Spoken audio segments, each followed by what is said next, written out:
মাজারও গেলে আমরা কই তুমি সুমাতি এমনি মাথার জায়গায় বইলে দেখো না, তুমি মহব্বতি করছো, মানুষের উপর তুমি চেষ্টা করতেছো। ভালো একটা কাজ করতে গিয়ে যদি বদনাম হয়ে যায় আর হারাম একটা কাজ করতে মানুষ হারাম মনে করে, এটা কুফর হইল। সাগল কোথায় মাজার যে চুমা দেওয়া হারাম, মাজারে মস্তক নত করা শিরক। অবাদান আপনার কদমে আমাদের সালাম। গৌসুল আজম মেজবান্ডারি কেবলা কাবা, এই ছেলেগুলো ওই সামনে পরীক্ষা আপনার কাছে দরখাস্ত দেওয়ার জন্য আপনার কাছে এসেছে।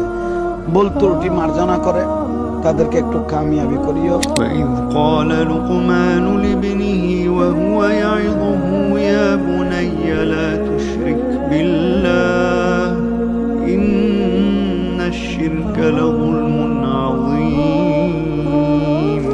শিরক হলো মাজারগুলিতে গিয়ে মনের আশা আকাঙ্ক্ষা সেখানে বলা, এটি হচ্ছে শিরক।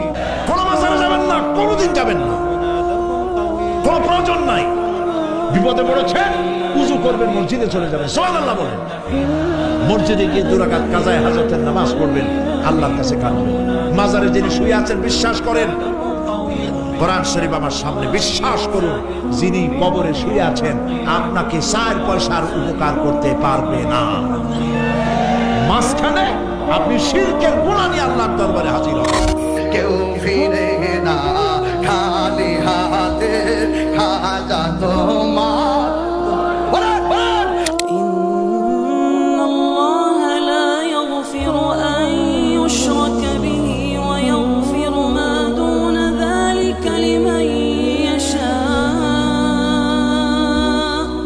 শিরক করছেন তো মরছেন।